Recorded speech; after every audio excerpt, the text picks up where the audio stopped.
ముఖ్యమైన విశ్లేషణకు స్వాగతం. ఈరోజు మనం చాలా ముఖ్యమైన, అలాగే కొన్ని వేలాది మంది ఎంతో ఆసక్తిగా గుండెలు అరచేతిలో పెట్టుకుని ఎదురు చూస్తున్న ఒక హాట్ టాపిక్ గురించి మాట్లాడుకోబోతున్నాం. అదే AP IIT 2026 phase 1 selection list. అసలు ఈ అడ్మిషన్ల ప్రక్రియకు ఎందుకంత క్రేజ్, ఎందుకంత ప్రాధాన్యత ఉందో ఒక్కసారి ఆలోచించండి. ఇది కేవలం ఏదో ఒక కాలేజ్లో ఇంజనీరింగ్ సీటు కాదు కదా. గ్రామీణ నేపథ్యమున్న ఎంతో మంది అద్భుతమైన ప్రతిభావంతులకు ఏకంగా 6 ఏళ్ల ఇంటిగ్రేటెడ్ బీటెక్ విద్యను అత్యున్నత ప్రమాణాలు అందించే ఒక అద్భుతమైన అవకాశం. మాటల్లో చెప్పాలంటే ఇది ఎందరో విద్యార్థుల భవిష్యత్తును పూర్తిగా మార్చేసే ఒక గొప్ప వేదిక. అందుకే అటు విద్యార్థులు, ఇటు వారి తల్లిదండ్రులు గత కొంతకాలంగా ఈ యొక్క లిస్టు ఎప్పుడు వస్తుందా అని ఎంతో ఉత్కంఠగా ఎదురుచూస్తున్నారు. దీనికి తోడు సోషల్ మీడియాలో నిమిషానికో వార్త, గంటకో పుకారు చక్కర్లు కొడుతూనే ఉన్నాయి. అసలు వాస్తవంగా పరిస్థితి ఏమిటి?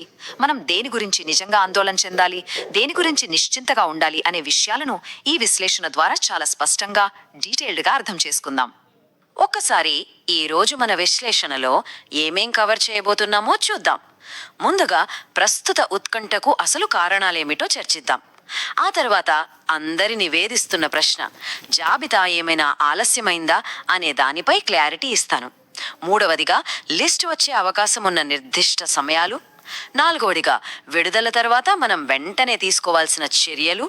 ఇక చివరగా రెండవ దశ లేదా ఫేజ్ 2 ప్రక్రియ ఎలా ఉండబోతోందనేది విశ్లేషిద్దాం. రైట్, ఇక మొదటి విభాగంలోకి వెళ్దాం. అదే ద కరెంట్ టెన్షన్ ఎక్స్ప్లెయిన్డ్. ప్రస్తుత ఆందోళనకు కారణాలు. ఒక ముఖ్యమైన రిజల్ట్ తేదీ దగ్గర పడుతున్నప్పుడు, అందులోనూ జీవితాన్ని, భవిష్యత్తును నిర్ణయించే అడ్మిషన్ల వంటి విషయాల్లో ఈ రేంజ్ టెన్షన్ రావటం చాలా సహజం. ఊహించిన తేదీ రానే వచ్చింది, కానీ లిస్ట్ ఇంకా రాలేదు అనుకుందాం. అప్పుడేం జరుగుతుంది? మనందరికీ బాగా అలవాటైన ఒక పని మొదలవుతుంది. అదే వెబ్సైట్ను పదే పదే రీఫ్రెష్ చేయటం. చేతిలో ఫోన్ ఉంటే చాలు, స్క్రీన్ కిందికి లాగి లాగి వేళ్లు అరిగిపోయేలా రీఫ్రెష్ చేస్తూనే ఉంటాం. కనీసం ఒక్క నిమిషం గ్యాప్ కూడా ఇవ్వకుండా ఏమైనా కొత్త అప్డేట్ వచ్చిందా అని చూస్తూనే ఉంటాం. నిజానికి ఇది కేవలం ఆతృత మాత్రమే కాదు, సరైన సమాచారం లేకపోవడం వల్ల మనలో కలిగే ఒక మానసిక సంఘర్షణ. సరిగ్గా ఇలాంటప్పుడే ఒక డేంజరస్ ట్రెండ్ మొదలవుతుంది. వాట్సాప్ గ్రూపుల్లో, యూట్యూబ్ కామెంట్స్లో ఎవరో ఒకరు కావాలనో సరదాకో లిస్ట్ రేపటికి వాయిదా పడిందట అని ఒక చిన్న మెసేజ్ పెడతారు. దానికి ఎలాంటి అధికారిక ఆధారం ఉండదు, కానీ ఆ తీవ్రమైన ఆందోళనలో ఉన్న వేలాది మందికి అది నిజమే అనిపిస్తుంది. అలా ఒకరి నుంచి మరొకరికి ఆ పుకారు కార్చిచ్చులా వేగంగా వ్యాపిస్తోంది. ఈ ఎమోషన్స్ను పక్కన పెట్టి వాస్తవాలకు దగ్గరగా ఉండటం ఈ క్షణంలో చాలా చాలా అవసరం. ఇక రెండవ విభాగానికి వస్తే, is the list delayed? Selection జాబితా నిజంగానే ఆలస్యం అవుతోందా? దీని వెనుక ఉన్న వాస్తవాలేంటో చూద్దాం. ఇప్పుడు సోషల్ మీడియా అంతా ప్రతి ఒక్కరూ పదే పదే అడుగుతున్న అతిపెద్ద ప్రశ్న ఇదే. సెలక్షన్ లిస్ట్ ఏమైనా డిలే అయిందా? ఈ ప్రశ్నకు సరైన సమాధానం వెతికే ముందు మనం ఇందాక చెప్పుకున్న ఆ ఇన్ఫర్మేషన్ వాక్యూమ్, అంటే ఆ సమాచార శూన్యత గురించి మాట్లాడుకోవాలి. ఎప్పుడైతే ఒక ముఖ్యమైన సమాచారం అధికారుల నుంచి రావడం కాస్త సమయం తీసుకుంటుందో, ఆ గ్యాప్ను నింపడానికి మన బుర్రలు రకరకాల ఊహాగానాలకు తెరలేపుతాయి. ఇక వాట్సాప్, టెలిగ్రామ్ గ్రూపుల్లో అయితే అందరూ ఇదే పనిలో ఉంటారు. మా ఊళ్ళో ఒకసారి చెప్పాడు, లిస్ట్ రాదట అని ఒకరు, సర్వర్ పని చేయట్లేదట అని మరొకరు అంటుంటారు. ఇలాంటి సమయంలో మనం టెన్షన్ పడిపోవడం కంటే ఏది నిజం, ఏది గాలి వార్త అని లాజికల్గా విశ్లేషించుకునే సామర్థ్యం మనకుండాలి. మనం ఎప్పుడు ప్రామాణికంగా తీసుకోవాల్సింది ఫార్వర్డ్ మెసేజ్లను కాదు. ఏమో డేటా అనలిస్ట్ అంటారు, ఇంకొకరేమో డెవలపర్ అంటారు. వెబ్సైట్ వెళ్ళాలో అర్థం కావట్లేదా? అసలు మనం ఎప్పుడు ప్రామాణికంగా తీసుకోవాల్సింది ఫార్వర్డ్ మెసేజ్లను కాదు. ఇక్కడ మనం గమనించాల్సిన అత్యంత కీలకమైన వాస్తవం ఒకటుంది. అదేమిటంటే, IIIT యాజమాన్యం నుండి సెలక్షన్ లిస్ట్ విడుదల ఆలస్యం అవుతోంది అని ఇప్పటి వరకు, అంటే ఈ క్షణం వరకు ఎలాంటి అధికారిక ప్రకటన రాలేదు. అధికారిక ప్రకటన అంటే ఎలా ఉంటుందో మనం స్పష్టంగా తెలుసుకోవాలి. అది ఎప్పుడు ఒక ప్రెస్ నోట్ రూపంలో పత్రికలకు విడుదలవుతుంది, లేదా నేరుగా అడ్మిషన్ల అధికారిక వెబ్సైట్ హోమ్ పేజ్లో ఒక స్క్రోలింగ్ బ్యానర్ లాగా స్పష్టంగా కనిపిస్తుంది. అంతే తప్ప ఫలానా అడ్మిన్కు ఎవరో లోపల తెలిసిన వాళ్ళు ఫోన్లో చెప్పారనో, లేదా ఎక్కడో ఒకరు కామెంట్ చేశారనో దయచేసి నమ్మకండి. ఇలాంటి అఫీషియల్ కన్ఫర్మేషన్ లేనంత వరకు అధికారులు వారి షెడ్యూల్ ప్రకారం వారు చేయాల్సిన ప్రాసెసింగ్ పనులను నిరంతరం చేస్తూనే ఉన్నారని మనం అర్థం చేసుకోవాలి. అసలు తెర వెనుక ఏం జరుగుతుందో కొంచెం డీటెయిల్డ్గా తెలుసుకుంటే ఈ ప్రక్రియకు ఎందుకు ఇంత సమయం పడుతోందో మనకు చాలా సులభంగా అర్థమవుతుంది. ఒక స్టేట్ వైడ్ సెలెక్షన్ లిస్ట్ తయారు చేయడం అంటే కంప్యూటర్ ముందు కూర్చుని ఒక ఎంటర్ బటన్ నొక్కగానే పటాపంచలైపోయే పని కాదు. ఇది అత్యంత పారదర్శకంగా ఏ ఒక్కరికి అన్యాయం జరగకుండా చూసుకోవాల్సిన ఒక బృహత్తర కార్యక్రమం. ఇందులో మొదటి అడుగు డాక్యుమెంట్ వెరిఫికేషన్. లక్షల్లో దరఖాస్తులు వచ్చినప్పుడు ప్రతి విద్యార్థి సబ్మిట్ చేసిన కుల ఆదాయ ధృవీకరణ పత్రాలను ప్రభుత్వ ఆన్లైన్ డేటాబేస్తో క్రాస్ చెక్ చేయాలి. అలాగే వాళ్ల లోకల్ నాన్ లోకల్ స్టేటస్ను పక్కాగా నిర్ధారించాలి. ముఖ్యంగా ఏపీఐఐటి ప్రవేశాల్లో ప్రభుత్వ పాఠశాలల్లో చదివిన విద్యార్థులకు ప్రత్యేకంగా ఇచ్చే రూరల్ వేటేజ్, అదేనండి డిప్రివేషన్ స్కోర్ కలపడం ఒక అత్యంత కీలకమైన సున్నితమైన ఘట్టం. ఈ పాయింట్లు సరిగ్గా క్యాల్కులేట్ అయ్యాయా లేదా అని సాఫ్ట్వేర్ ద్వారానే కాకుండా పదే పదే క్రాస్ చెక్ చేయాలి. ఆ తర్వాత రోస్టర్ సిస్టమ్ వస్తుంది. అంటే రిజర్వేషన్లు, మహిళా కోటా, దివ్యాంగులు, ఎన్సీసీ లేదా స్పోర్ట్స్ కోటా ఇవన్నీ పరిగణనలోకి తీసుకుని కేటగిరీల వారీగా సీట్ల కేటాయింపు చేయాలి. ఇక్కడ ఒక్క చిన్న తప్పు జరిగినా ఏకంగా వందలాది మంది ర్యాంకులు తారుమారైపోతాయి. దానికి ఎవరు బాధ్యత వహిస్తారు? అందుకే ప్రతి స్టేజ్లోనూ అనేక ఫిల్టర్లు పెట్టి అధికారులు రాత్రింబవళ్లు కంచేసి ఈ డేటాను క్రోడీకరిస్తుంటారు. ఇంత సంక్లిష్టమైన మెకానిజం జరుగుతున్నప్పుడు మనం ఆ టైంను గౌరవించాలి. సరే, ఇప్పుడు మూడో విభాగంలోకి వెళ్దాం. ఎక్స్పెక్టెడ్ రిలీజ్ టైం ఫ్రేమ్స్ అంటే గతం చెప్పే ట్రెండ్స్ ప్రకారం లిస్ట్ రాగల సమయాలు. గత కొన్నేళ్లుగా అడ్మిషన్ల ట్రెండ్స్ను అలాగే అడ్మినిస్ట్రేటివ్ ఆఫీసుల లాజిక్ను బట్టి చూస్తే ఈ రిజల్ట్స్ లేదా లిస్ట్ లాంటి ముఖ్యమైన అప్డేట్స్ సాధారణంగా ఒక 3 నిర్దిష్ట సమయాల్లో వచ్చే అవకాశం ఉంటుంది. మొదటి విండో ఉదయం 10 గంటల నుండి మధ్యాహ్నం 12 గంటల మధ్య. ఎందుకంటే ఆఫీస్ సమయం మొదలవ్వగానే ముందు రోజు రాత్రికి ఫైనలైజ్ అయిన డేటాను సిస్టంలో అప్డేట్ చేయడానికి ఇది అనువైన సమయం. ఒకవేళ ఆ సమయంలో సర్వర్ ప్రాబ్లమ్స్ లాంటి ఏమైనా సాంకేతిక సమస్యలు వస్తే ఆ తర్వాత మధ్యాహ్నం 1 గంట నుండి 3 గంటల మధ్య మరో విండో ఉంటుంది.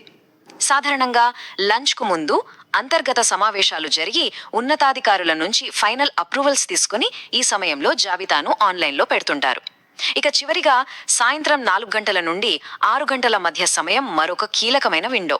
దీన్నే మనం classic end of business day అంటాం. అంటే ఆ రోజు పని ముగించే లోపు ఎలాగైనా సరే ఆ డేటాను పబ్లిష్ చేయాలనే లక్ష్యంతో అధికారులు పనిచేస్తారు. కాబట్టి రోజంతా సెకనుకు సైట్ చెక్ చేసి టెన్షన్ పడిపోయి అలసిపోయే బదులు ఈ నిర్దిష్ట సమయాల్లో ఒకసారి చెక్ చేసుకోవడం అనేది చాలా ఆచరణాత్మకంగా ఉంటుంది. ఇక్కడ స్క్రీన్ మీద కనిపిస్తున్న 1 అనే సంఖ్య ఒకే ఒక సత్యాన్ని సూచిస్తుంది. ఈ డిజిటల్ యుగంలో ఇన్ఫర్మేషన్ ఎక్కడ పడితే అక్కడ విపరీతంగా ఉన్నప్పుడు మనం పాటించాల్సిన ఒకే ఒక సిద్ధాంతం సింగిల్ సోర్స్ ఆఫ్ ట్రూత్. అంటే మనకు నమ్మదగిన ఒకే ఒక్క మూలం ఆ విద్యా సంస్థల అధికారిక వెబ్సైట్ మాత్రమే. యూట్యూబ్ కాదు, వాట్సాప్ కాదు. ఇందాక మనం అనుకున్న అంచనా సమయాలు కూడా కేవలం మన అవగాహన కోసం, అనవసరమైన టెన్షన్ తగ్గించుకోవడం కోసం మాత్రమే. ఖచ్చితమైన సమయం అనేది ఎప్పుడూ అధికారులు అధికారికంగా వెల్లడించినప్పుడు మాత్రమే నిర్ధారించబడుతుంది. దయచేసి ఇతరులు చెప్పే ఊహాగానాలకు ప్రాధాన్యత ఇవ్వకుండా ఆ ఒక్క అధికారిక వనరుపైనే మీరు ఆధారపడండి. ఇప్పుడు 4వ విభాగం చూద్దాం. Next steps upon release. ఒకవేళ జాబితా విడుదలైన వెంటనే నెక్స్ట్ మనం ఏం చేయాలి?